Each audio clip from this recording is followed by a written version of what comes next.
আসসালামু আলাইকুম। দেখেন মাশাআল্লাহ আমাদের বাড়িতে সেই 11টি মুরগির বাচ্চা আর আমাদের বাড়িতে 10টি মুরগির বাচ্চা। 10টি মুরগির বাচ্চা থেকে কিন্তু আজকে 2 দিন হয়ে যাবে তাদের মাটাকে সরিয়ে দিয়েছি, বড় মুরগিটাকে সরিয়ে দিয়েছি। আর এখন আমাদের সেই 11টি বাচ্চাকে আমরা এখন বাইরে ছাড়বো। 2-1 দিন ধরে কিন্তু বাইরে ছাড়ি না, কারণ বাইরে প্রচন্ড পরিমাণে শীত, যার কারণে 2-1 দিন ধরে বাইরে আমরা ছাড়তাছি না। বাইরে রোদ নাই, তারপরে আলোর একটা সিস্টেম দেখতে পাচ্ছি, একটা রশ্মি দেখতে পাচ্ছি, একটু মানে আলো দেখা যাচ্ছে। এজন্য আমি একটু মুরগিগুলোকে ছেড়ে দেবো। একটু মুরগিগুলোকে ছাড়ার পরে দেখবেন ওরা যে কি লাফালাফি শুরু করে দেয়, আমাদের বাড়ির চারিদিকে ঘুরে লাফালাফি শুরু করে দেয়। আমাদের বাড়িটা কিন্তু চারিদিকে দেওয়াল, এই দেওয়ালটার কারণে কিন্তু আমাদের বাড়ি থেকে বের হতে পারে না, একদমই বের হতে পারে না। বাড়ির যে জায়গাটুকু আছে এই জায়গাটুকুর ভিতরে কিন্তু ওরা সুন্দরভাবে ঘোরাফেরা করে। দেখেন এই মুহূর্তে তাদেরকে আমরা যখন ছাড়বো তখনই দেখবেন একটা যে দৌড় দিছে, এখন ছাড়ার জন্য পাগল হয়ে গেছে। আমি কিন্তু খাবার দিয়ে রাখছি, খাবারগুলো মাশাআল্লাহ সবগুলো কমপ্লিট করে দিয়েছি। খাবার শেষ, এখন ওরা একটু বাইরে যাবে। ওরা একটু একটু বাইরে গিয়ে একটু দৌড়াদৌড়ি না করলে তো একটু ওদের অন্যরকম ভাব হয়ে যায়। দেখেন আমি যদি আটকে রাখি ওদের ব্রয়লার মুরগি যেরকম ওই রকম হয়ে যায়, দেশি মুরগির মতো সিস্টেম না। এর জন্য ওদেরকে ছেড়ে দিতে হবে। আর এইদিকে আমাদের যে 10টি মুরগির বাচ্চা রয়েছে, এই 10টি মুরগির বাচ্চাকে আগে বললাম যে 2 দিন হয়েছে তাদের মা থেকে ছড়িয়ে দিয়েছি, কারণ তাদের মাটাও কিন্তু এখন ডিম পাড়ার সময় হয়ে গেছে। এর জন্য তাদেরকে যত তাড়াতাড়ি সম্ভব আলাদা করা উচিত। আর কিছুদিন আগে কিন্তু আলাদা করা উচিত ছিল, কিন্তু আমরা একটু সময় নিয়েছি, যেহেতু প্রচন্ড পরিমাণে শীত, এই কারণে একটু সময় নিয়ে আস্তে ধীরে তাদেরকে আলাদা করতেছি। এখন এই 10টা মুরগির বাচ্চা থেকে দেখা যাচ্ছে যে আমার বেশিরভাগ মনেই হচ্ছে যে এখানে মুরগি হবে বেশি,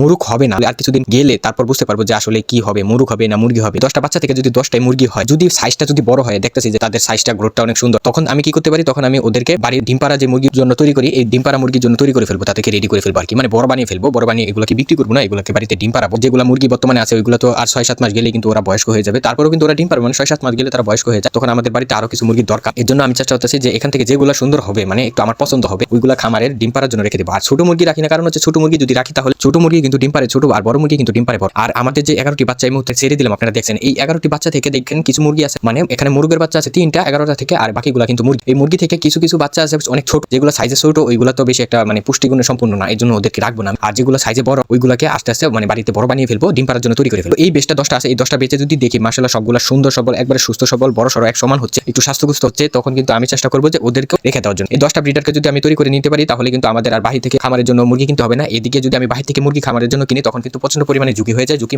কি প্রচন্ড পরিমাণে ভাইরাস, বিভিন্ন রোগে আক্রান্ত করা মানুষে ভাইরাসটার রোগ ব্যাধি না থাকলে বেশিরভাগ বিক্রি করে না, বেশিরভাগ কিন্তু এই ভাইরাসটার আক্রমণের কারণে, ভয়ের কারণে বিক্রি করে। তখন একটা গ্রামের ভিতরে কিন্তু যদি ভাইরাসে আক্রমণ করে, একটা গ্রামের একটি বাড়িতে একটি মুরগি যদি ভাইরাসে আক্রমণ করে, তাহলে কিন্তু পুরো গ্রামটা আস্তে আস্তে ছড়িয়ে যায়। ভাইরাস এমন একটা জিনিস, প্রথম যেহেতু খামার শুরু করেছি তখন আমি হাত থেকে কিনছি, এইবার থেকে আমি নিজে নিজে বাড়িতে তৈরি করে নেব। তৈরি করাটা একদম পাকাপোক্ত হবে, একদম সুন্দর হবে, খুব সুন্দর হবে, যাতে আমাদের বাড়ির মুরগি নিজের হাতে বানানো এগুলো কিন্তু আবার আমি বেছে শুনে দেখে শুনে রাখতে পারবো, যে কোনগুলো স্ট্রং, কোনগুলো সুন্দর বেশি, যেগুলো সুন্দর বেশি বিভিন্ন ধরনের কালার হবে, ওইগুলো কিন্তু আমাদের খামারে রাখার চেষ্টা করবো। কারণ এক কালারের ভিতরে কিন্তু আপনারা দেখতে দেখতে পুরো বোরিং হয়ে যাবেন, এর জন্য বিভিন্ন কালারে রাখার চেষ্টা করবো। আর বেশিরভাগ থাকতে পারে কালো, বেশিরভাগ কালো মুরগি থাকতে পারে। যদি সাইজে বড় হয় তাহলে বেশিরভাগ কালো মুরগি রাখবো পারি। কালো মুরগি যদি রাখি তাহলে আমাদের খামারের জন্য বেশি উপকার হবে, কারণ আমাদের খামারে বেশিরভাগ কালো মুরগি হয়। খামার বলতে গেলে আমার নসিবে বেশিরভাগ কালো মুরগি হয়, আর অন্য একটু কম হয়, বিভিন্ন কালারে একটু কম হয়। আরেকটা বিষয় হচ্ছে মেন কমন যে বিষয়টা হচ্ছে, সেটা হচ্ছে আমাদের বাড়িতে সাদা মুরগি একদমই নাই, টোটালি নাই ধরতে গেলে। আর এই মুহূর্তে আমাদের বাড়িতে সাদা মনে হচ্ছে 11টা বেচে থেকে দুইটা থেকে একটা মুরগির বাচ্চা হয়েছে, আর একটা মুরগির বাচ্চা হয়েছে। আর 10টা বেচে থেকে একটা, এটা হবে মুরগির বাচ্চা। আর আমাদের যে 55টার বেচ আছে, ওই 55 বেচের থেকে 2টা বার হবে, কিন্তু